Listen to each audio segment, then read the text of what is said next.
ఈరోజే కామికా ఏకాదశి ఎంతో పవిత్రమైన విశేషమైన రోజు. ప్రతి సంవత్సరం ఆషాఢ మాసంలోని బహుళ పక్షంలో వచ్చే ఏకాదశిని కామికా ఏకాదశి అంటారు. ఈ ఏకాదశిని ఆచరించడం వల్ల స్వర్గలోక ప్రాప్తి కలుగుతుంది. అలాగే పితృదేవతలు సంతోషిస్తారు. మరి ఎంతో విశేషమైన కామికా ఏకాదశి రోజు తప్పకుండా వినాల్సిన ఆ కథ ఏంటో ఇప్పుడు ఈ వీడియోలో తెలుసుకుందాం. ఎవరైతే ఈ కామికా ఏకాదశి యొక్క కథను ప్రాముఖ్యతను వింటారో అలాంటి వారికి వాజపేయ యజ్ఞం చేస్తే ఎటువంటి ఫలితం వస్తుందో అటువంటి ఫలితమే కలుగుతుంది. ఒకసారి పాండవాగ్రజుడైన ధర్మరాజు శ్రీకృష్ణునితో ఇలా పలుకుతాడు. శ్రీకృష్ణ పరంధామ జనార్దన వాసుదేవ, ఆషాఢ మాసంలో బహుళ పక్షంలో వచ్చే ఏకాదశి పేరు ఏమిటి? దాని ప్రాముఖ్యత ఏమిటి? దాని కథ ఏమిటో వివరంగా చెప్పు అని యుధిష్ఠుడు కోరగా శ్రీకృష్ణుడు ఇలా తెలియచేశాడు. ధర్మరాజా, శ్రద్ధగా విను. ఆషాఢ మాసంలో బహుళ పక్షంలో వచ్చే ఏకాదశిని కామికా ఏకాదశి అంటారు. ఈరోజు శ్రీమన్నారాయణ్ణి పూజించడం వల్ల సకల శుభాలు కలుగుతాయి. దీనికి సంబంధించిన కథను నీకు వివరిస్తాను. ఆ కథ ఏంటి అంటే, పూర్వకాలంలో ఒక ఊరిలో ఒక భూస్వామి ఉండేవాడు. ఒకసారి ఆ జమీందారు ఒక బ్రాహ్మణుడితో పోరాడి కోపంతో అనుకోకుండా ఆ బ్రాహ్మణుణ్ణి చంపేస్తాడు. తరువాత జరిగిన తప్పిదానికి ఎంతో బాధపడ్డ ఆ జమీందారు బ్రాహ్మణుడి దహన సంస్కారాల్లో భాగం వహించాలి అనుకుంటాడు. తన చేతిలోనే మరణించిన బ్రాహ్మణుడి కర్మలు చెయ్యాలి అనుకున్నప్పుడు పండితులు ఆ కర్మలో పాల్గొవడానికి నిరాకరిస్తారు. పండితులు ఇలా చెబుతారు, భూస్వామి, నీకు బ్రహ్మహత్య పాపం చుట్టుకుంది. ముందుగా ప్రాయశ్చిత్తం చేసుకుంటే తప్ప, ఆ పాపాన్ని పోగొట్టుకుంటే తప్ప మీరు ఎటువంటి పుణ్య కార్యక్రమాల్లో కూడా పాల్గొవడానికి అర్హులు కాదు అని సమాధానం చెప్తారు. దీనికి ఆ భూస్వామి ఇలా పలుకుతారు, పండితులారా, దయచేసి ఈ బ్రహ్మహత్య పాపాన్ని పోగొట్టుకోవడానికి మార్గమేమైనా ఉంటే తెలపండి అని కోరతాడు. అప్పుడు ఆ పండితులు ఇలా సమాధానం చెప్తారు. ఏడాదికి ఒకసారి వచ్చే కామికా ఏకాదశి నాడు విష్ణువును భక్తితో పూజించి ఉపవాసం ఉండి తరువాత ఏకాదశి పారణ చేసి తరువాత బ్రాహ్మణులకు భోజనం పెట్టి దక్షిణతో పాటు బ్రాహ్మణుల్ని సంతృప్తిపరచు. ఇలా చేస్తే చాలు, నీకు సకల శుభాలు కలుగుతాయి. నీకు బ్రహ్మహత్య పాపం తొలగిపోతుంది అని చెప్తారు పండితులు. పండితులు చెప్పిన పద్ధతి ప్రకారం భూస్వామి ఉపవాసం ఉండి శ్రీమన్నారాయణ్ణి పూజిస్తాడు. దీంతో శ్రీమన్నారాయణుడు ప్రసన్నుడై ఆ భూస్వామికి దర్శనం ఇస్తాడు. భూస్వామి యొక్క సమస్త పాపాలు కూడా అప్పుడు తొలగిపోతాయి. ఎవరైతే ఈ కామికా ఏకాదశి ఉపవాసాన్ని పాటిస్తారో అలాంటి వారికి సమస్త పాపాలు తొలగిపోతాయి. చివరకు బ్రాహ్మణుని చంపిన పాపం కూడా తొలగిపోతుంది. ఈ ఏకాదశి కథను విన్నంత మాత్రం చేతనే వాజపేయ యజ్ఞం చేసిన పుణ్యఫలం కలుగుతుంది. అలాంటి వారు అన్ని పాపాల నుండి విముక్తులై చివరకు వైకుంఠాన్ని చేరుకుంటారు అని శ్రీకృష్ణుడు ధర్మరాజుకు తెలియచేశాడు. ఇంకా ఎంతో విశేషమైన ఈ కథను విన్నంతనే మహాపుణ్యం లభిస్తుంది. అటువంటి వారు నరకలోకానికి చేరరు, స్వర్గలోకానికి చేరుకుని వైకుంఠ ప్రాప్తిని పొందుతారు. మరి ఆ కథ ఏంటో కూడా ఇప్పుడు తెలుసుకుందాం. గరుడ పురాణం ప్రకారం ఒకసారి గరుత్మంతుడు శ్రీ మహావిష్ణువును ఇలా అడుగుతాడు, స్వామి, యమలోకంలో జీవి యొక్క మానసిక సంఘర్షణ ఎలా ఉంటుందో నాకు వివరించి చెప్పండి అని అడుగుతాడు. దానికి శ్రీ మహావిష్ణువు ఇలా చెప్తాడు, గరుత్మంతా, నీవు అడిగిన ప్రశ్నకు సమాధానం చెప్తాను. శ్రద్ధగా విను. దీన్ని విన్నంత మాత్రం చేతనే నరకలోక బాధలు తొలగి స్వర్గలోక వాసం కలుగుతుంది. అనేక పాపాలు చేసిన వారు వారి పాప పరిహార మార్గాలు ఆచరించకుండా తమ పాపాలను పెంచుకుంటూ ఒక్క పుణ్యకార్యం కూడా చేయని వారు వారి మరణానంతరం యమలోకానికి చేరుకుంటారు. గరుత్మంతా, పాపులు యమలోకానికి వెళ్లే దారిలో విశ్రమించడానికి కానీ కాస్త ఆయాసాన్ని తీర్చుకోవడానికి కానీ కనీసం ఒక చెట్టు కూడా ఉండదు. ఆకలికి అలమటించిపోతూ ఉంటే ఏ విధమైన ఆహార పదార్థం కూడా దొరకదు. దారిలో దాహం వేస్తే దాహం తీర్చుకోవడానికి చుక్క నీరు కూడా దొరకదు. యమమార్గంలో ప్రళయకాలంలో ప్రకాశించే విధంగా 12 మంది సూర్యులు ప్రకాశిస్తూ ఉంటారు. పాపాత్ములు ఆ మార్గంలో వెళ్ళేటప్పుడు కొన్ని ప్రాంతాలలో తీవ్రమైన చలిగాలులతో పీడించబడతారు. కొన్ని ప్రాంతాలలో ముళ్ళు గుచ్చుకుంటాయి. కొన్ని దారుల్లో పాములు మీద పడి కరుస్తూ ఉంటాయి. పాపాత్ములైన వాళ్ళకి కొన్ని ప్రదేశాలలో సింహాలు, పులులు, కుక్కలు మీదపడి కరుస్తాయి. మరికొన్ని ప్రాంతాలలో లక్షలాది తేళ్లు దాడి చేస్తాయి. ఇంకొన్ని ప్రదేశాలలో అగ్నిజ్వాలలు శరీరాన్ని దహింపచేస్తాయి. దారిలో కొంత దూరం వెళ్ళాక ఎంతో భయంకరమైన అసీపత్ర వనమని ఒకటి ఉంటుంది. ఇది 1000 యోజనాల విస్తీర్ణంలో ఉంటుంది. ఈ వనంలో కాకులు, గుడ్ల గూపలు, గద్దలు, తేనెటీగలు ఇలా రకరకాల జంతువులతో నిండి ఉంటుంది. ఇలాంటి వనంలో నుండి వెళ్లే జీవుణ్ణి ఆ కీటకాలన్నీ దారుణంగా కొట్టి బాధిస్తాయి. ఇక యమమార్గంలో గాఢమైన అంధకారంతో నిండిన బావుల్లో పాపాత్ములు పడిపోతూ ఉంటారు. మరొక చోట ఎత్తైన పర్వతాల మీద నుండి కింద పడిపోతూ ఉంటారు. మరొక చోట కత్తులు, మేకులు గుచ్చిన నేల మీద నడిచి వెళ్తూ ఉంటారు. ఇంకొక చోట జలగలతో నిండిన బురదలో నడిచి వెళ్తూ ఉంటారు. ఇలా యమమార్గంలో కొన్ని ప్రాంతాలు నిప్పులతో మండుతూ ఉంటాయి. మరికొన్ని ప్రాంతాలు పొగతో నిండి ఉంటాయి. పాపాత్ములు వీటన్నిటినీ దాటి నడుస్తూ ఉండాలి. ఇక యమమార్గంలో నడిచే పాపాత్ముల మీద రాళ్లతో, నెత్తురుతో వర్షం ధారాపాతంగా కురుస్తూ ఉంటుంది.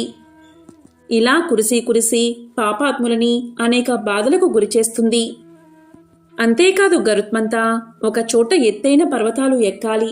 మరొక చోట లోతైన లోయల్లోకి దిగి నడవాలి. ఇంకొక చోట పర్వత గుహల్లోంచి నడిచిపోవాలి.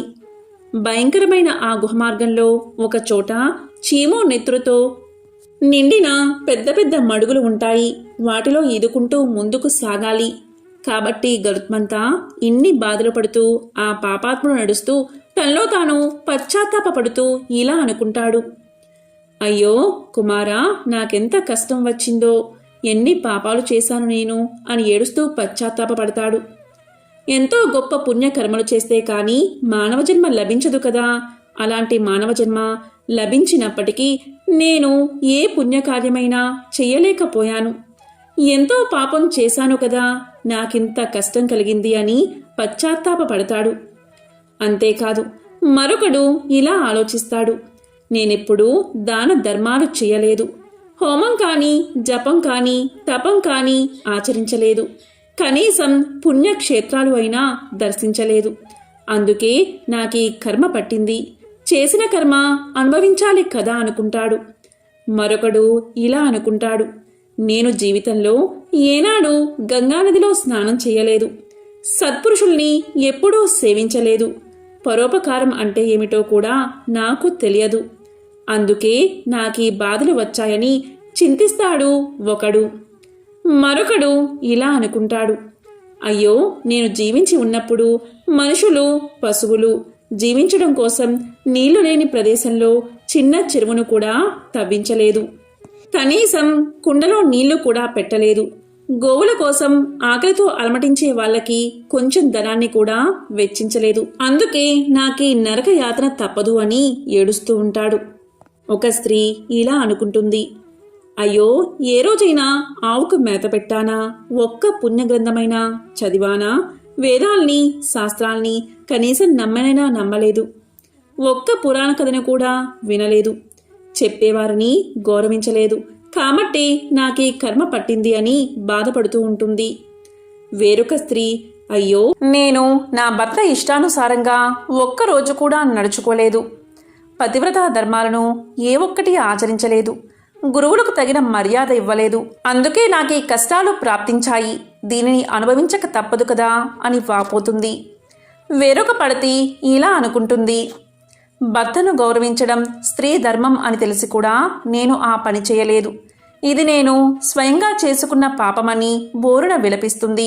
కాబట్టి గరుత్మంత, జీవుడు ఈ విధంగా యమమార్గంలో ప్రయాణం చేస్తూ ఎన్నో బాధలు పడి దుఃఖిస్తూ తన పూర్వజన్మలో చేసిన పాపాల్ని తలుచుకుని వాటి గురించే ఆలోచిస్తూ వేగంగా ముందుకు వెళతాడు. అంతేకాదు గరుత్మంత, శ్రవణకులు అనేవారు భూమిపై మానవులు ఏం చేస్తున్నారో గమనిస్తూ ఉంటారు. వారు వాటిని తెలుసుకుని వాటి గురించి యమధర్మరాజుకు తెలియచేస్తారు. ఈ శ్రవకులు అనేవారు ఎవరు అంటే బ్రహ్మ దేవుడి కుమారులు. వీళ్ళు స్వర్గ, మత్స్య, పాతాళ లోకాలు అనే త్రిలోకాల్లో సంచరిస్తూ ఉంటారు. భూత, భవిష్యత్, వర్తమాన కాలాల్లో జరిగే అన్ని విషయాలు తెలుసుకోగలిగే జ్ఞానం వీరికి ఉంటుంది. వీరిలాగే వీరి భార్యలకు కూడా శ్రవకులకు ఉన్న శక్తి సామర్థ్యాలు ఉంటాయి. వీరు స్త్రీలకు సంబంధించిన సమస్త సమాచారాన్ని గ్రహించగలిగే సామర్థ్యం ఉంటుంది. కాబట్టి గరుత్మంత, ఈ శ్రవణకులతో పాటు మానవులు చేసే సమస్త పాపకర్మల్ని వీరు కూడా గమనిస్తూ ఉంటారు.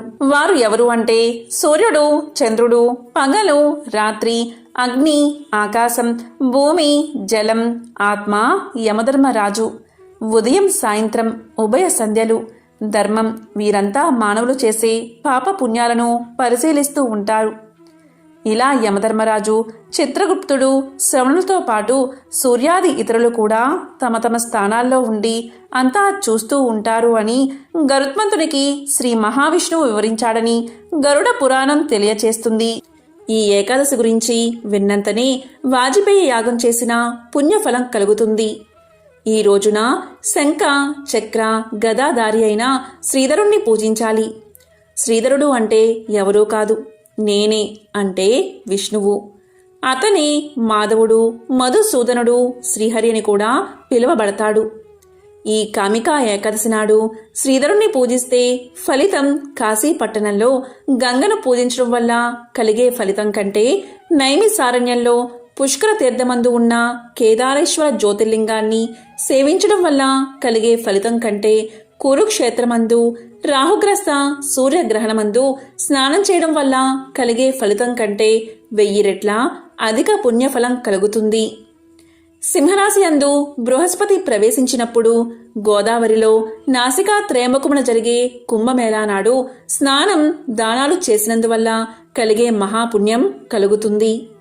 అదేవిధంగా వ్యతిపాత యోగమునందు గండకీ నది యందు స్నానం, దానం వల్ల కలిగే మహాపుణ్యం కూడా శ్రీకృష్ణుణ్ణి కామికా ఏకాదశి నాడు పూజించడం వల్ల కలిగే పుణ్యం, ప్రసవిస్తున్న గోవును సామాగ్రి సమేతంగా అనగా గడ్డి, పాలబిందె మొదలగు వానితో సహా దానం చేసిన దానికి ఎటువంటి ఫలితం కలుగుతుందో కామికా ఏకాదశి నాడు వ్రతాన్ని ఆచరించిన వ్యక్తికి కూడా అటువంటి ఫలితమే పొందుతాడు. ఏ మానవుడైతే ఆషాఢ మాసంలో శ్రీధరుణ్ణి పూజిస్తాడో అలాంటి వాడు 3 లోకమునందుకల్లా దేవతలను, గంధర్వులను, పాములను, ఇతర ప్రాణికోటి అంతటినీ పూజించినట్లే అవుతుంది. కాబట్టి కామికా ఏకాదశి నాడు సర్వ పాపాలను హరించే శ్రీహరిని అన్ని విధాలుగా పూజించాలి. సంసార సముద్రమున ఒడ్డు తెలియక మునిగి తేలుతున్నవారు, పాపమనే బురదలో కూరుకుపోయి బయటకు రాలేక బాధపడుతున్నవారు, వీరందరినీ ఉద్ధరించడానికే ఈ కామికా ఏకాదశి వ్రతం ఉన్నది. పాపాలను హరించుకోవడానికి ఈ ఏకాదశి వ్రతం అత్యంత పవిత్రమైనది, అలాగే ఉత్తమమైనది. ఈ ఏకాదశి గొప్పతనం గురించి నేను చెప్పడం కాదు, సాక్షాత్తుగా శ్రీహరే తెలియచేశాడు. ఆధ్యాత్మిక నిరతులైన మానవులు పొందే ఫలితం కంటే గొప్ప ఫలితాన్ని కామికా ఏకాదశి వ్రతాన్ని ఆచరించిన వారు పొందుతారు. కామికా ఏకాదశి వ్రతాన్ని ఆచరించిన మానవుడు రాత్రియందు జాగరణ కూడా చెయ్యాలి. కామికా ఏకాదశి వ్రతాన్ని ఆచరించడం మానవుడికి భయాన్ని కలిగించే యముడి దర్శనం కలగజేయదు. అలాంటి వారికి మరొక చెడు జన్మ అనేదే ఉండదు. ఈ కామికా ఏకాదశి వ్రతాన్ని ఆచరించినందువల్లే చాలామంది యోగులు కైలాస ముక్తిని పొందారు. కాబట్టి శతవిధాలా ప్రయత్నించైనా సరే మనసును నిగ్రహించుకుని ఈ కామికా ఏకాదశి వ్రతాన్ని ఆచరించాలి.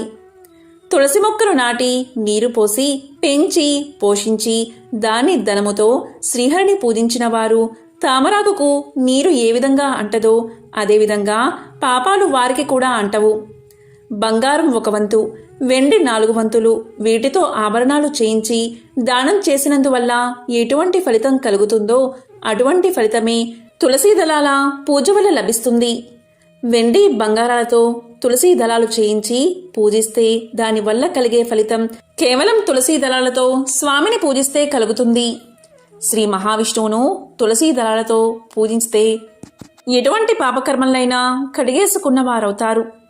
తులసిని చూసినంత మాత్రం చేతనే సమస్త పాపాలు తొలగిపోతాయి. తులసిని తాకినంతనే శరీరం పవిత్రమవుతుంది. తులసికి నమస్కరిస్తే చాలు రోగాలు తొలగిపోతాయి. స్నానం చేసిన వెంటనే తులసి మొక్కకు నీరు పోసిన వారిని చూసి యముడు కూడా భయపడతాడట.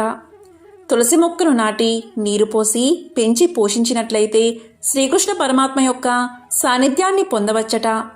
ఈ విధంగా భక్తి శ్రద్ధలతో పెంచి పోషించిన మొక్క నుండి దళాలు కోసి శ్రీకృష్ణుని పాదార విందాలకు సమర్పిస్తే మోక్షాన్ని పొందవచ్చట. ఇన్ని మహిమలు కలిగిన తులసిని ప్రతిరోజు నమస్కరించాలి. ముఖ్యంగా హరివారమైన ఏకాదశి నాడు శ్రీహరి సన్నిధిలో రాత్రింబవళ్ళు దీపదానం చేసిన వ్యక్తి యొక్క పుణ్యం ఇంత అని లెక్క కట్టడానికి చిత్రగుప్తుడు కూడా సమర్థుడు కాదు. ఎంతో విశేషమైన ఈ కామికా ఏకాదశి రోజు శ్రీకృష్ణ పరమాత్మ సన్నిధిలో దీపం వెలిగించేవాడి యొక్క పితృదేవతలు స్వర్గానికి తరలిపోతారు. ఈరోజు ఆవునేతితో దీపం వెలిగిస్తే ఎంతో మంచిది. ఈరోజు దీపారాధన వల్ల సూర్యలోకాన్ని చేరుకుంటారు. కాబట్టి సమస్త పాపాలను తొలగించే ఈ ఏకాదశి వ్రతాన్ని ప్రతి ఒక్కరూ భక్తి శ్రద్ధలతో ఆచరించాలి. ఈ కామికా ఏకాదశి వ్రతం బ్రహ్మ హత్యాది మహాపాపాలను కూడా హరించి వేస్తుంది. ఈ కామికా ఏకాదశి వ్రతం చేసిన వారికి స్వర్గలోకంలో స్థానం లభిస్తుంది. చివరకు వైకుంఠాన్ని చేరుకుంటారు అని బ్రహ్మదేవుడు నారదుడుకు చెప్పాడు అని శ్రీకృష్ణుడు ధర్మరాజుకు తెలియచేశాడు. ఈ సందర్భంగా ఒక విశేషమైన కథను ఇప్పుడు తెలుసుకుందాం. రామశాస్త్రి నగరంలో పేరున్న వైద్యుడు. ఆ నగరం ఉన్నది ఒక నది సమీపంలో. ఆ నదికి పుష్కరాలు వచ్చిన సందర్భంగా ఒక సాయంకాలం పూట రామశాస్త్రి యొక్క చిన్ననాటి స్నేహితులు అయిన శ్రీహరి విఠలు అతని ఇంటికి వచ్చారు. శ్రీహరి బడిలో పంతులు, విఠలు ఒక గ్రామంలో న్యాయాధికారి. రామశాస్త్రి తన మిత్రులను ఊళ్ళో ఉన్న దేవాలయాలన్నిటికీ తిప్పించి చీకటి పడే వేళకి ఇంటికి తీసుకువచ్చి తన స్నేహితులకు కూడా వంట చేయమని తన భార్యకు చెప్పి ముందు గదిలోకి వచ్చి కూర్చుని తన స్నేహితులతో కబుర్లు చెప్పసాగాడు. రామశాస్త్రి తన 2 స్నేహితులతో ఇలా అన్నాడు. అతను తన విధిని నిర్వహించడంలో ఒకసారి అక్రమంగా ప్రవర్తించిన మాట తన స్నేహితులతో ఈ విధంగా చెప్పాడు. మా ఊళ్ళో ఒక గొప్ప ధనికుడు నెలలా విందు చేసి దానికి గొప్పవాళ్ళను మాత్రమే ఆహ్వానించేవాడు. ఒకసారి నాకు కూడా ఆహ్వానం వచ్చింది. ఊళ్ళోని గొప్పవాళ్ళ చిట్టాలో నా పేరు కూడా దక్కింది కదా అని ఊరి పెద్దలను పరిచయం చేసుకుని నేను కూడా నా వృత్తిలో బాగా పైకి రావచ్చని ఎంతో సంతోషించాను. నాకు ఉన్నంతలో మంచి బట్టలు కట్టుకుని విందుకు బయలుదేరబోతూ ఉండగా ఒక పెద్దావిడ ఎంతో గోలగా ఏడుస్తూ నా కాళ్ల మీద పడి నా మొగుడి ప్రాణం నువ్వే కాపాడాలి బాబూ అని నన్ను వేడుకుంది. నేనేమో ఈ పేదరాలి మొగుడికి వైద్యం చేస్తే నాకు లాభం ఉండదు అని తలచి నేను తొందరగా పని మీద వెళ్తున్నాను అని చెప్పి వెళ్ళిపోయాను. అయితే ఏదో అవాంతరం వచ్చి ఆ రోజు ఆ విందు వాయిదా పడింది. వెంటనే నేను ఇంటికి తిరిగి వచ్చి ఆ పేదరాలి ఇల్లు కనుక్కుని వెళ్లేసరికి అంతా మించిపోయింది. సమయానికి చికిత్స జరగక ఆమె భర్త చనిపోయాడు. ఈ ఒక్క సందర్భంలో తప్పితే నేను నా విధి నిర్వహణలో ఎప్పుడూ పొరపాటు చేయలేదు అన్నాడు రామశాస్త్రి. ఇక బడిపంతులు అయిన శ్రీహరి తన స్నేహితులతో ఇలా చెప్పాడు. నీలాగే నేను కూడా ఒకసారి నా ధర్మాన్ని అతిక్రమించాను. దాని గురించి చెప్తాను వినండి అని ఇలా చెప్పసాగాడు. నేను పనిచేసే జమీందారుగారి బడిలో జమీందారుగారి అబ్బాయి చదువుకునేవాడు. అది కూడా తమ బడే కనుక చదువు విషయంలో అశ్రద్ధ చేస్తూ కూడా విద్యార్థుల్లో మొదటివాడుగా ఉండేవాడు. ఆ బడిలో ఒక రైతు కొడుకు చేరాడు. వాడు చాలా చురుకైనవాడు. ప్రతి విషయంలో వాడు జమీందారుగారి అబ్బాయిని మించి ఉండేవాడు. అందుచేత జమీందారుగారి అబ్బాయి ఆ రైతు కొడుకును బడి నుంచి పంపేయమని నన్ను కోరాడు.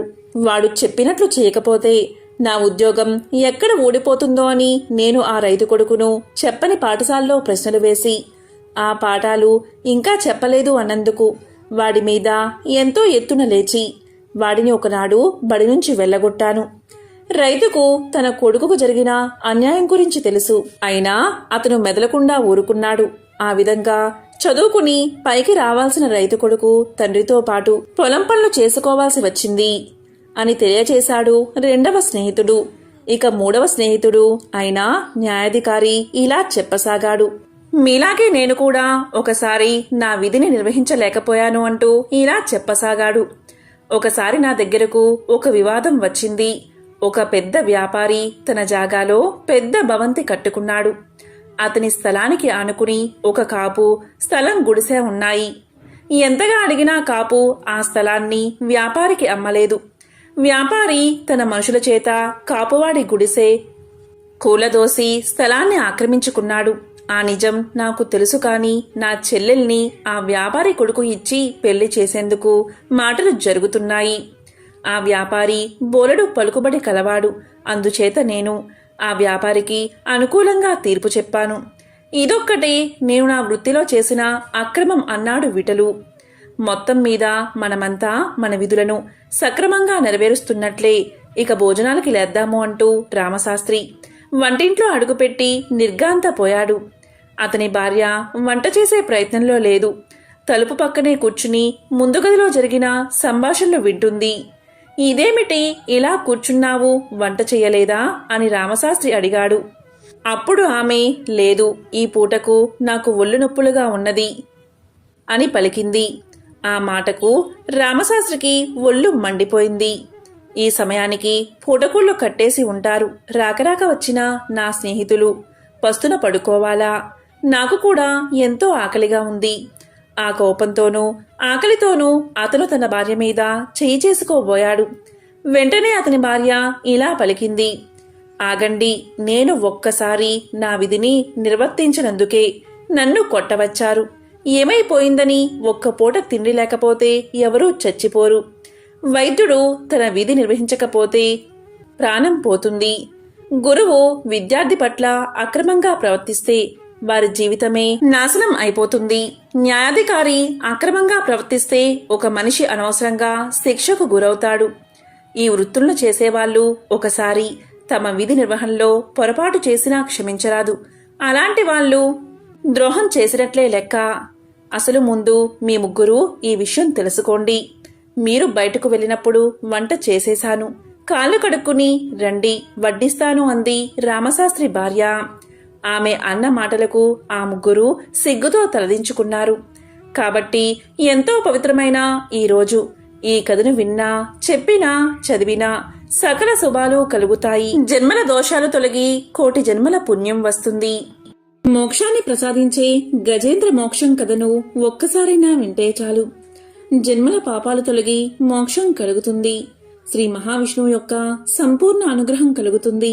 మరి ఆ కథ ఏంటో ఇప్పుడు ఈ వీడియోలో తెలుసుకుందాం. భాగవతంలో గజేంద్ర మోక్షం కథ వివరించబడి ఉంది. ఒకసారి శుక్ర మహర్షి శ్రీ మహావిష్ణువు గజేంద్రుణ్ణి కాపాడడం కోసం భూలోకానికి వచ్చాడని పరీక్షిత్ మహారాజుకు తెలియచేశాడు. అప్పుడు పరీక్షిత్ మహారాజు గజేంద్రుడి కథను వివరించమని శుక్ర మహర్షిని వేడుకున్నాడు. మరి ఆ కథ ఏంటో ఇప్పుడు ఈ వీడియోలో తెలుసుకుందాం. క్షీరసాగర మధ్యంలో త్రికూటమనే పర్వతముంది. ఆ పర్వతానికి 3 శిఖరాలు ఉన్నాయి. ఒక శిఖరం బంగారంతో, ఇంకో శిఖరం ఇనుముతో, మరొకటి వెండితో అలరారుతూ ఉండేవి. ఆ కొండల మీద రకరకాలైన గగనచారులు, కిన్నెరలు విహరిస్తూ ఉండేవారు. ఆ పర్వతం మీద ఉన్న అడవులలో అడవి దున్నలు, ఖడ్గ మృగాలు, ఎలుగుబంట్లు మొదలైన క్రూర మృగాలతో పాటు ఏనుగులు కూడా ఉండేవి. ఆ ఏనుగులు గుంపులు గుంపులుగా తిరుగుతూ విహరిస్తూ ఉండేవి. ఒకరోజు ఆ గుంపులు ఆహారం కోసం దాహ బాధతో తిరుగుతూ సరోవరానికి చేరుతూ ఉన్నప్పుడు ఒక ఏనుగుల గుంపు చీలిపోయింది. అందులోని ఆడ ఏనుగులు గజరాజును అనుసరించి ఇంకో సరోవరాన్ని చేరుకున్నాయి. అలా ఏనుగులు చేరుకున్న ఆ సరోవరం అతి విశాలమైనది. ఆ సరోవరం నిండా వికసించిన కలువలు, తామరలు, ఇంకెన్నో జలచరాలు నివసిస్తూ ఉన్నాయి. వాటిలో కొన్ని మొసళ్ళు కూడా ఉన్నట్లు ఏనుగులకు తెలియదు. ఆడ ఏనుగులు దాహ బాధ తీర్చుకుని జలక్రీడలు జరిపి బయటకు వచ్చిన తరువాత గజరాజు కూడా సరోవరంలోకి ప్రవేశించి నీళ్లు తాగి తొండం నిండా నీరు నింపి గగనవీధిలోకి చిమ్ముతున్నాడు. ఆ విధంగా నీటిని చిమ్ముతూ ఉంటే సరోవరంలోని కర్కాటక మీనాలు రోదసిలోని మీన కర్కాటకాలను చేరినట్లు కనిపించింది. ఇలా ఆ గజరాజు జలక్రీడ జరుపుతూ ఉన్న సమయంలో ఆ చెరువులో ఉన్న ఒక ముసలి ఆ గజరాజు యొక్క కాలును పట్టుకుంది. పట్టు విడిపించుకుని తొండంతో దెబ్బ తీయాలని ఆ ఏనుగు చూసింది. వెంటనే ఆ ముసలి ఏనుగు యొక్క ముందు కాళ్ళు పట్టుకుంది. ఆ ఏనుగు తన దంతాలతో ముసలిని కుమ్మి విడిచింది. అప్పుడు ఆ ముసలి వెనుకవైపు వచ్చి ఏనుగు తోకను కుమ్మి చీల్చింది. అలా ఆ కరి మకరం ఒకదాన్ని ఒకటి కుమ్మి చీల్చుకుంటూ ఉండగా కరిబలం సన్నగిల్లుతుంది. జలమే తన నివాస స్థానం అవడం వల్ల మకరం బలం అంతకంతకు పెరుగుతూ ఉండడంతో గజరాజు నీరసిస్తుంది. ఈ విధంగా ముసలితో పోరు సాగించలేక దీనావస్థలో పడిన ఆ గజరాజు మకరాన్ని గెలవడం తన వల్ల కాదు అని నిశ్చయించుకుని తన్ని రక్షించమంటూ సర్వేశ్వరుడైన నారాయణుణ్ణి ప్రార్థించాడు. ఈ విధంగా ప్రార్థించాడు. అక్కడెక్కడో వైకుంఠపురంలోని ఓ మూల ఒక సౌధం. ఆ సౌధ పరిసరాల్లో మందారవనం, అందులో అమృత సరస్సు. అక్కడ మంచంపై లక్ష్మీదేవితో వినోదించు శ్రీమన్నారాయణుడికి ఏనుగు పాహి పాహి అని పెట్టిన కేక వినిపించగానే వెంటనే బయలుదేరాడు మహావిష్ణువు. భక్తుణ్ణి రక్షించడానికి భగవంతుడు బయలుదేరిన తీరు అమోఘం. గజేంద్రుడి ప్రాణాలు కాపాడాలి అనే ఉత్సాహంతో నిండిపోయిన విష్ణుమూర్తి లక్ష్మీదేవికి చెప్పలేదు. శంఖ చక్రాలను రెండూ చేతుల్లోకి తీసుకోలేదు. సేవకులనెవరినీ పిలవలేదు. గరుడ వాహనాన్ని సిద్ధపరుచుకోలేదు. చివదుద్దు వరకు జారిన జుట్టు చక్కదిద్దుకోలేదు. ప్రణయ కలహంలో ఎత్తిపట్టిన లక్ష్మీదేవి కొంగైనా వదల్లేదు. అలా వెళ్తున్న నారాయణ్ణి చూసి మహాలక్ష్మి తన మనసులో ఈ విధంగా అనుకుంది. ఏ దుష్ట దుశ్శాసనుడు కబంధ హస్తాల్లోనైనా చిక్కుకున్న ద్రౌపదీదేవి వంటి ఇల్లాలు మొరపెట్టుకుంటుందా? మళ్ళీ పరమమూర్ఖుడైన సోమకాసురుడు వేదాలను దొంగలించడానికి వచ్చాడా? అసురులు అమరావతిపైకి దండెత్తి వస్తున్నారా? ప్రహ్లాదుడు వంటి భక్తులను హింసించే హిరణ్యాక్షుడు మళ్లీ బయలుదేరాడా అని సంశయించి ఆయన వెంట బయలుదేరింది. ఆ విధంగా గజరాజు ఉన్న సరోవరాన్ని చేరుతూనే తన సుదర్శన చక్రాన్ని విడిచిపెట్టాడు మహావిష్ణువు. ఆ సుదర్శన చక్రం విస్ఫులింగాలు చిమ్ముతూ మరుక్షణంలో సరోవరంలోకి ప్రవేశించి ఆ ముసలి తలను ఖండించింది. వెంటనే గజేంద్రుడు ఊపిరి పీల్చుకుని కొల నుండి బయటకు వచ్చి కరణీ బృందాన్ని చేరి సంతోషంతో తొండం ఎత్తి పలకరించాడు. అప్పుడు శ్రీహరి తన శంఖాన్ని పూరించాడు. ఆ పాంచజన్యపు ధ్వని శత్రుజనానికి హృదయ విదారకం, సజ్జనులకు ఉల్లాసభరితాన్ని కలిగిస్తుంది. అప్పుడు నారాయణుడు తన కర స్పర్శతో ఆ కరిని అనుగ్రహిస్తాడు. ఆ అనుగ్రహంతో ఆ గజరాజు వైకుంఠాన్ని చేరుకుంటాడు. నిరంతరం ఎవరైతే శ్రీహరిని స్మరిస్తారో వారిని ఎప్పుడూ నేను విస్మరించను అని శ్రీదేవికి చెప్పగా ఆ లక్ష్మీదేవి దీనుల మొరవిని వారిని రక్షించే శ్రీ మహావిష్ణువుతో రావడం కంటే భాగ్యం ఏముంటుంది అని అనుకుంటుంది. గజరాజు నీటి నుండి తామర పుష్పాన్ని తీసుకువచ్చి స్వామివారి పాదాల దగ్గర పెట్టి నమస్కారం చేసింది. ముసలి చనిపోయినప్పుడు అందులో నుండి ఒక గంధర్వుడు వచ్చి గంధర్వ లోకానికి వెళ్లిపోయాడు. ఇలా కథ వింటూనే పరీక్షితుడు శుక్ర మహర్షితో ఇంతటి పుణ్యం ఆ గజరాజుకు ఎలా వచ్చిందో చెప్పమని అడగగా అప్పుడు శుక్ర మహర్షి ఇలా చెప్పసాగాడు. ఒకప్పుడు ద్రవిడ దేశాన్ని పరిపాలించే రాజు ఉండేవాడు. అతను అష్టాక్షరి మంత్రోపదేశాన్ని పొంది ఒక పర్వత శిఖరానికి చేరుకుని అక్కడ అష్టాక్షరి మంత్రం ఉపాసన చేద్దామని భావించి అక్కడే మంత్రజపం చేస్తూ ఉండగా అక్కడికి అగస్త్య మహర్షి వచ్చాడు. అయితే మంత్రజపం చేస్తున్నానని మహర్షి వచ్చినా లేవకపోవడంతో ఆగ్రహించిన అగస్త్యుడు నువ్వు ఏనుగు యోనియందు జన్మిస్తావు అని అతన్ని శపించాడు. అయితే మహాపురుషులు ఏనాడైతే మీ ఇంటికి వస్తారో ఆ రోజే మీ పూజ ఫలించిందని గుర్తు పెట్టుకోవాలి అనడంతో అలా గజరాజుగా జన్మించి తన ప్రాణాలు పోయే సమయంలో గత జన్మలో చేసిన మంత్రానుష్ఠాన ప్రభావం వల్ల శ్రీమన్నారాయణుడు గుర్తుకు వచ్చి శరణాగతి చేశాడు. ఇక గంధర్వుడి విషయానికి వస్తే గంధర్వుడు ఒకరోజు గంధర్వ కాంతలతో నీటిలో నిలబడి స్నానం చేస్తూ ఉండగా అక్కడికి బాగా చిక్కిపోయిన ఒక మహర్షి రాగా అతన్ని అపహాస్యం చేశాడు ఆ గంధర్వుడు. గంధర్వ కాంతలు నవ్వుతారని అనుకుని నీటి లోపల నుండి వచ్చి ఆ మహర్షి కాలని లాగాడు గంధర్వుడు. దీంతో మహర్షి నీటిలోకి పడిపోయాడు. అప్పుడు ఆగ్రహించిన మహర్షి, నీకు నీటి అడుగు నుండి వచ్చి కాలులాగే అలవాటు ఉంది కనుక అలా చేసే ముసలివై జన్మించమని శపించాడు.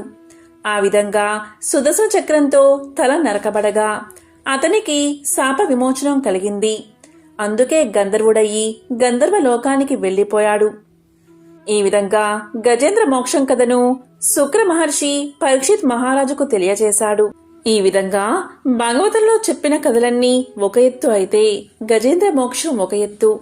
ఎవరైతే ఈ గజేంద్ర మోక్షం కథని శ్రద్ధగా వింటారో వారి పాపాలన్నీ పరిహరించబడతాయి. ఐశ్వర్యం కలిసి వచ్చి దరిద్రం తొలగిపోతుంది. గ్రహదోషాల వల్ల కలిగే పీడలు తొలగిపోతాయి. గొప్ప ఋషీశ్వరుల్లో ఒకరన్న అహంకారానికి లోనైన నారద మునీంద్రులు తన గర్వంతో చివరికి ఎటువంటి గుణపాఠాలను ఎదుర్కొన్నాడో ఇప్పుడు చూద్దాం.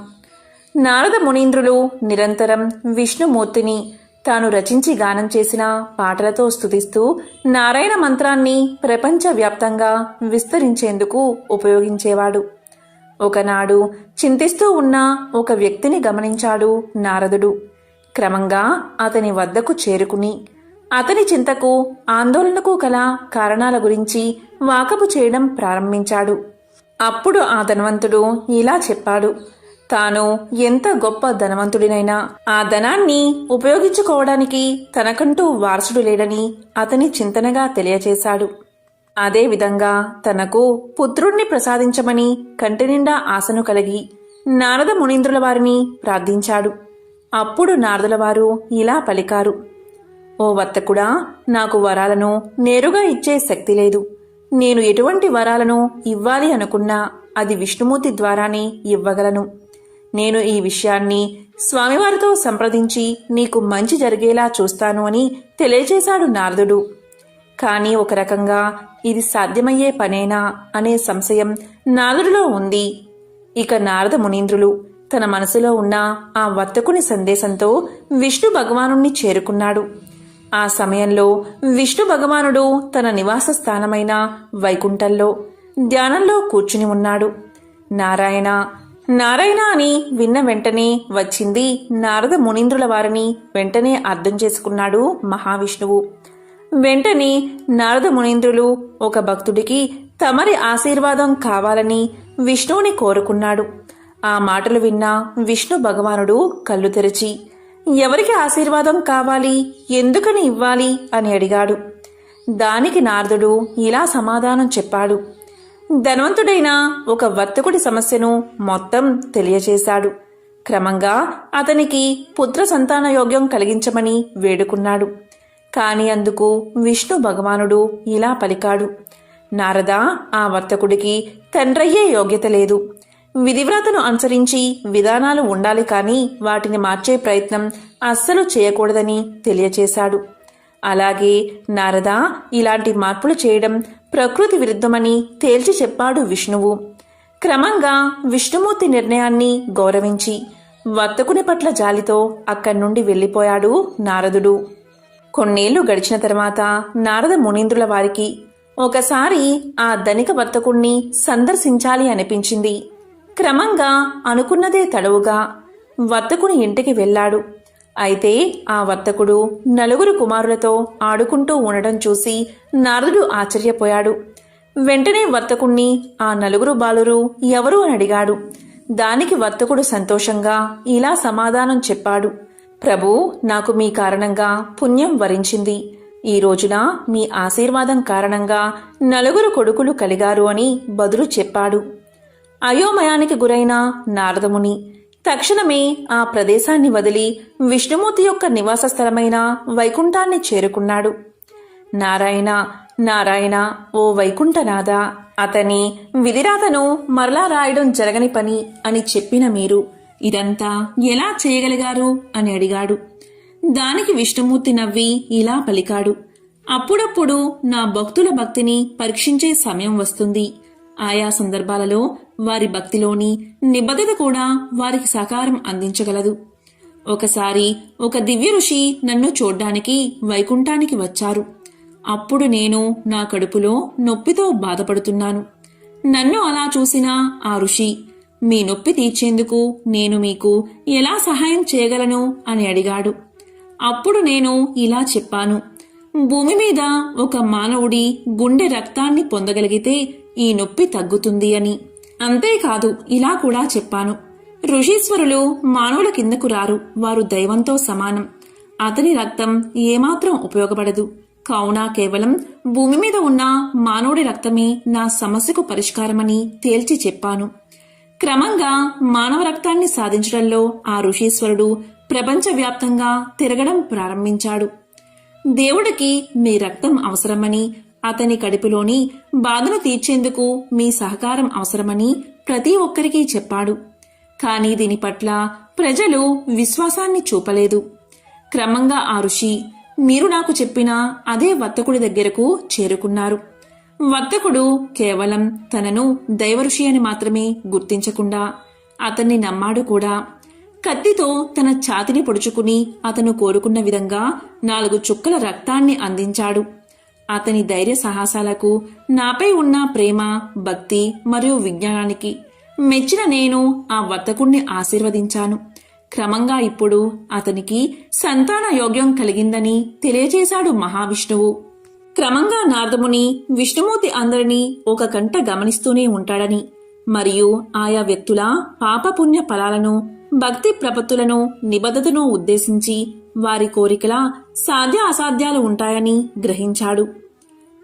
మనిషి తన కష్టం తాను చేసినప్పుడే దేవుడి ఆశీర్వాదాలను కోరుకునేందుకు కూడా అర్హత సాధించగలడు. ప్రయత్నశూన్యంగా దేవుణ్ణి ప్రార్థించి వరాలను ఆశించడం మూర్ఖత్వమే అవుతుంది.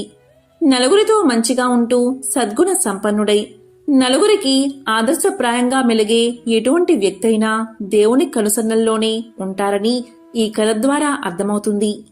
బ్రహ్మ మానస పుత్రుడైన నారద మహర్షి నిరంతరం హరినామ సంకీర్తన చేస్తూ త్రిలోక సంచారం చేసేవాడు. విష్ణు భక్తుల్లో అగ్రగణ్యుడిగా ముల్లోకాల్లో అందరూ ఆయన్ని గౌరవించేవారు. దాంతో లోకంలో తనను మించిన విష్ణు భక్తుడు ఎవరూ లేరనే గర్వం మొదలైంది నారదుడిలో. అయితే ఆ మాటను సాక్షాత్తు విష్ణువు నోటనే చెప్పించాలి అనుకున్నాడు నారదుడు. అనుకున్నదే తడవుగా వైకుంఠానికి చేరుకున్నాడు.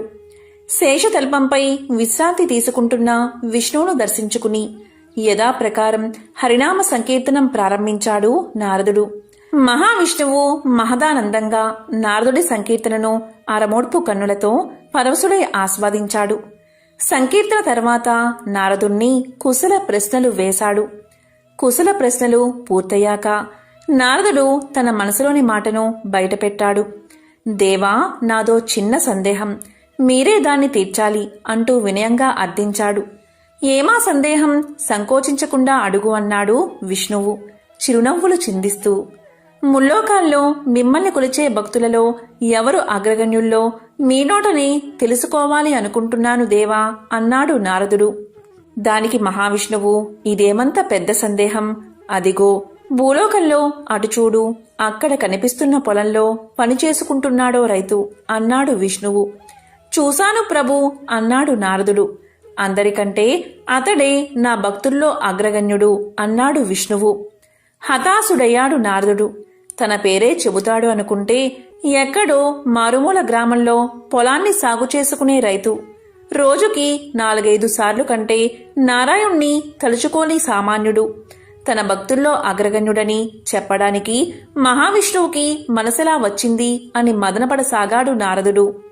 నారదుడి అంతర్మదనాన్ని గ్రహించిన విష్ణువు, నారదా, నువ్వే అతడి వద్దకు వెళ్ళు, అతడి భక్తి ఏపాటిదో నీకే తెలుస్తుంది అన్నాడు.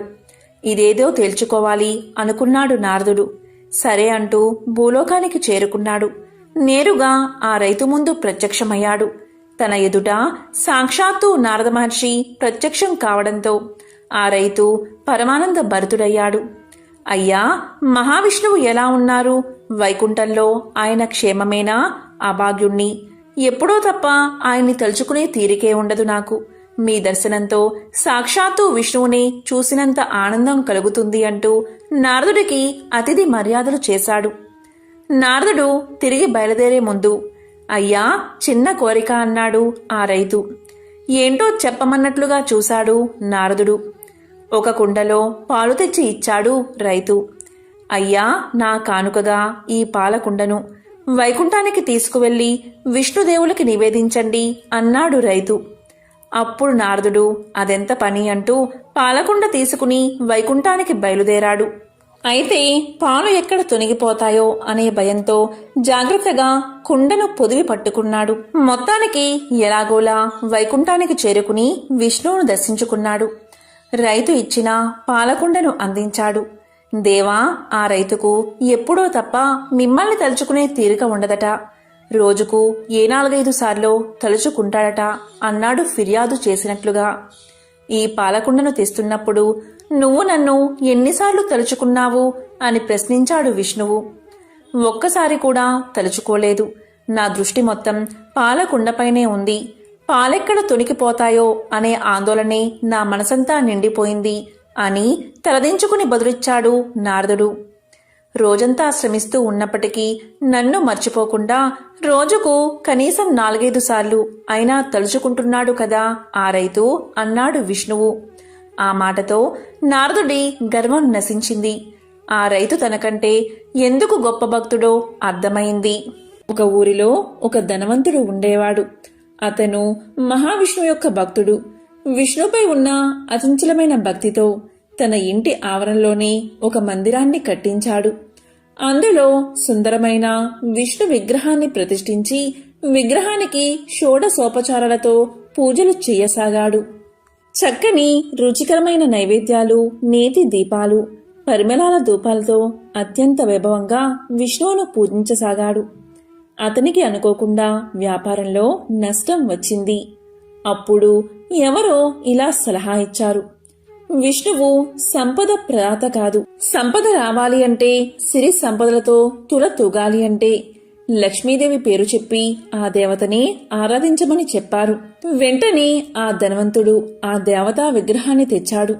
లక్ష్మీదేవిని పూజించడం ప్రారంభించాడు. వెంటనే అదృష్టం కలిసి వచ్చింది. వ్యాపారంలో అనుకోని లాభాలు వచ్చాయి. వెంటనే అతను ఎంతో ఆనందంతో పూజలు చేయసాగాడు. ఒక పర్వదినాన రకరకాల పిండి వంటలతో, ధూప దీపాలతో పూజ చేయసాగాడు. పూజకు ముందు విష్ణుమూర్తి విగ్రహం ఆ ధనవంతుడికి కనిపించింది. వెంటనే అతనికి ఎంతో కోపం వచ్చింది. ఇంకా నువ్వు ఎందుకిక్కడా అని ఆ విగ్రహాన్ని తీసేసి ఒక మూలగా పడేశాడు. తాను పూజిస్తున్న దేవతకి రోజు అతను ఎంతో భక్తి శ్రద్ధలతో పూజలు చేయసాగాడు. రకరకాల పిండి వంటలు, ధూపదీప నైవేద్యాలు, సుగంధాలు వెదజల్లే, సువాసనలు వెదజల్లే పుష్పాలతో ఆ గదంతా చక్కని సుమధుర వాసనతో నిండిపోయింది.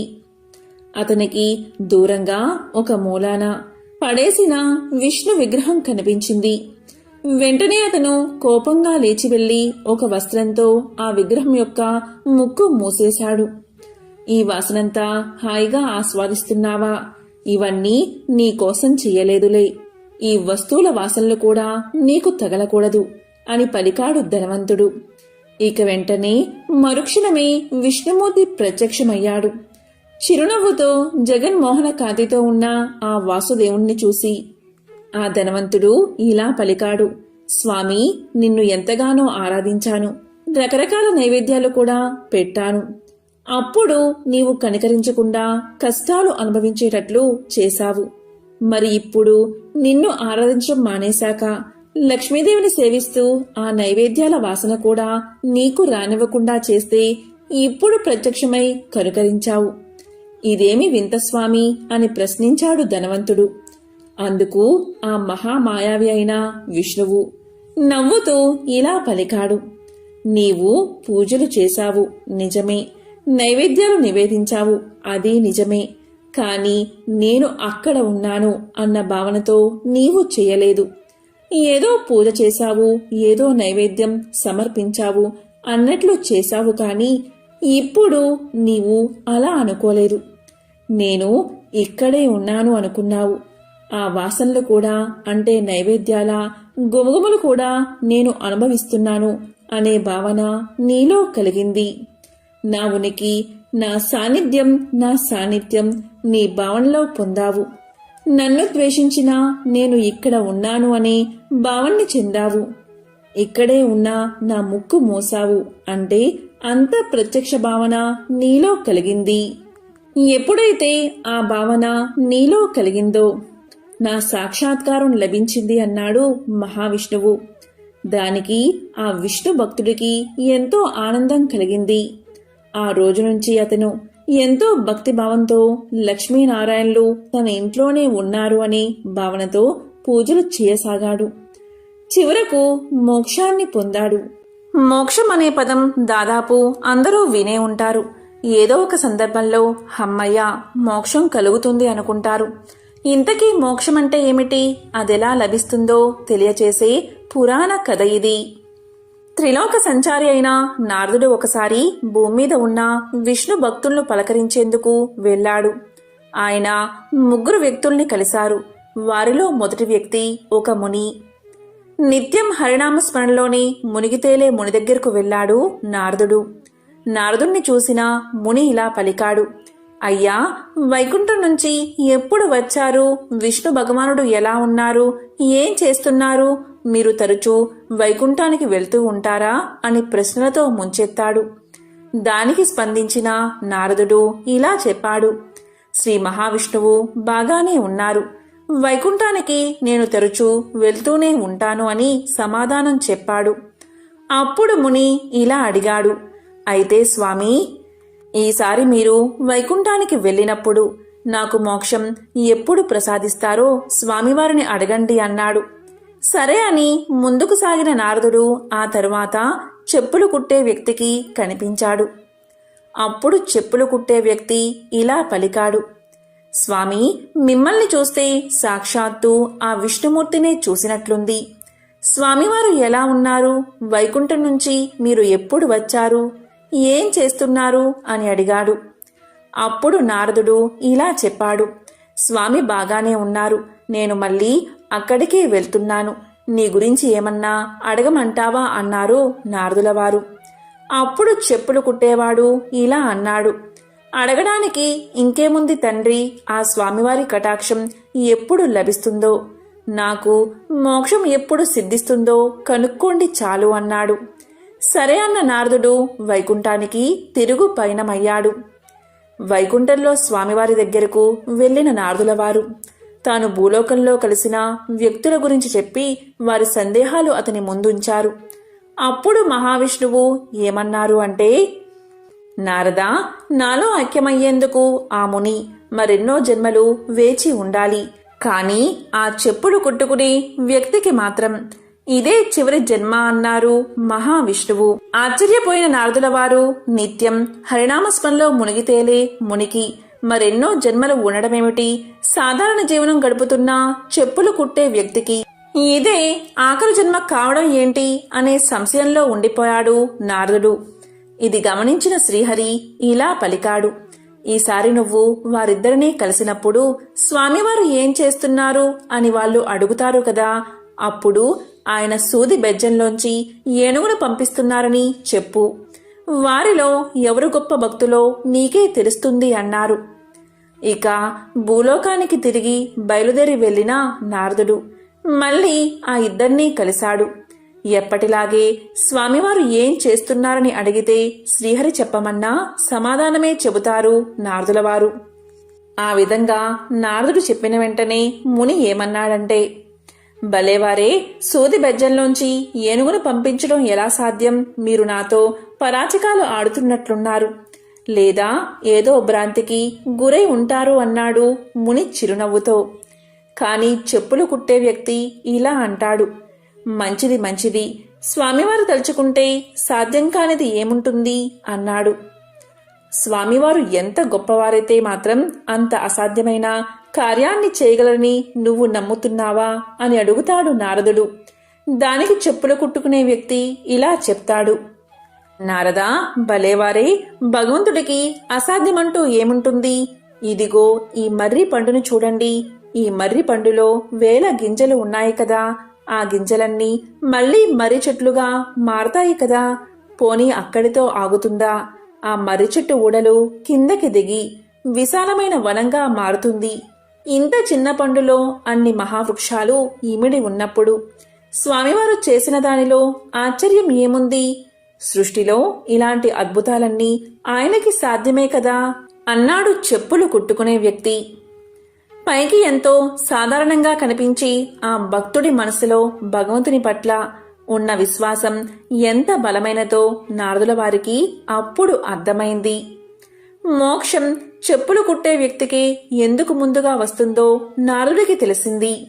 ఎంతో పవిత్రమైన విశేషమైన ఈరోజు ఈ కథలను విన్నా, చదివినా, చెప్పినా, వినిపించినా జన్మల పాపాలు తొలగి కోటి జన్మల పుణ్యం వస్తుంది. సకల శుభాలు కలుగుతాయి. ఓం నమో నారాయణాయ. ఓం నమః శివాయ.